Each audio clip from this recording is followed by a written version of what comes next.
وہ شروع میں تو بہرحال نواز شریف صاحب بہرحال اس چیز پر قائم تھے کہ الیکشن میں جانا چاہیے، اور پہلے بھی شاید وہ حکومت کو لینے میں اس طرح سے اس حد تک دلچسپی ان کی نہیں تھی، لیکن ہر گزرتا دن جو ہے اس حکومت کا بوجھ بڑھا رہا ہے، اس کی غیر مقبولیت میں اضافہ کر رہا ہے۔ آپ نے آج دیکھا کہ ضروری فیصلہ تھا صرف یہ تھوڑے عرصے کے لیے کہ دکانیں بازار 2 گھنٹے پہلے بند کر دیے جائے، ملک بھر میں ایک طوفان کھڑا ہو گیا۔ ابھی تو بہت سخت فیصلے کرنے ہیں، جس سے اس کسی بھی سیاسی حکومت کو جو الیکشن میں جانے والی ہو اگلے چند ماہ میں، اس کے لیے تو وہ تباہ کن صورتحال ہوگی جو آگے نظر آ رہی ہے، جو آج بھی آپ نے جس کا ایک نظارہ دیکھا ہے۔ یہ کیسے، آپ کو کیا لگتا ہے کہ نواز شریف صاحب کے صبر کا پیمانہ کب لبریز ہوگا اور کب تک وہ اس صورتحال کو چلنے دیں گے؟ خان صاحب، اس کا ایک جیسچر تو آپ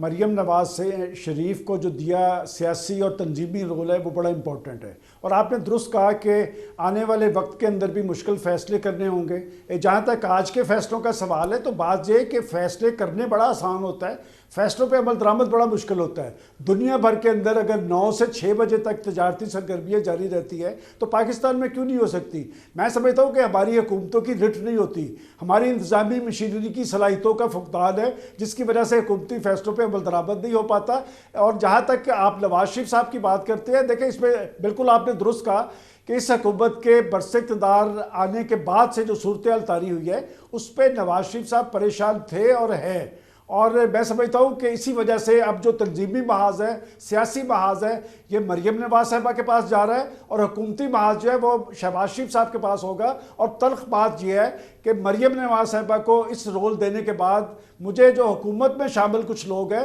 وہ سیاسی مخالفین سے زیادہ پریشان نظر آ رہے ہیں، چونکہ مریم نواز صاحبہ جو لائن لے گی وہ پرو عوام ہوگی۔ اس لیے کہ آپ کو یاد ہوگا کہ اس حکومت کے بننے کے بعد خود مریم نواز صاحبہ جو حکومتی اقدامات ہیں اس پہ وہ اپنی تحفظات کا اظہار کرتی رہی تھی، اور خاص طور پہ پیٹرولیم بجلی کی قیمتوں پہ بھی انہوں نے رد عمل دیا تھا، اور مفتاح اسماعیل کو بھی ٹارگٹ کیا تھا۔ جی، وہ تو ہم سب کے علم میں ہے کہ جب بجلی کی قیمتوں کے حوالے سے انہوں نے ایک بنیادی فیصلہ کیا تھا مفتاح اسماعیل نے کہ بجلی کے بلز میں بہت مختصر سی رقم شامل کر دی جائے جو کہ ٹیکس کے حوالے سے ہو، تو مریم بی بی نے ایک ٹویٹ کے ذریعے اس کو ختم کرا دیا تھا۔ میں اب ان کی بے چینی کا اندازہ لگا رہا ہوں جو آج سے صورتحال شروع ہوئی ہے، آنے والے دنوں میں اور ادھر موجود ہوں گی اور یہ ساری مہنگائی کی کیفیت ہوگی تو ان کے لیے تو ایک بہت مشکل صورتحال ہوگی۔ کامران صاحب، آپ درست کہہ رہے ہیں، اور میں بھی یہی بات کہہ رہا ہوں کہ مریم نواز صاحبہ آ کر حکومتی پالیسیوں کو ٹو کرتی نظر نہیں آئیں گی۔ اگر انہوں نے اپنی پارٹی کو متحرک اور فعال بنانا ہے تو سب سے پہلے تو انہیں اپنی پارٹی کے اندر پیدا شدہ مایوسی کو ختم کرنا ہے، اس کے بعد پاکستان کے مسائل زدہ، مہنگائی زدہ عوام کی آواز بننا ہے۔ پاکستان مسلم لیگ نون آج سے چند ماہ پہلے ایک بڑی اور مؤثر طاقت تھی، لیکن اس حکومت کے آنے کے بعد میں دیکھ رہا ہوں کہ پاکستان مسلم لیگ نون اور ان کی حکومت جو ہے وہ دفاعی محاذ پہ کھڑی ہے، اور جس طرح عمران خان صاحب نے ایک جارحانہ طرز عمل اختیار کیا ہے، میں یہ فورس ہی کرتا ہوں کہ مریم نواز صاحبہ بھی جب آئے گی وہ جارحانہ حکمت عملی اختیار کرے گی۔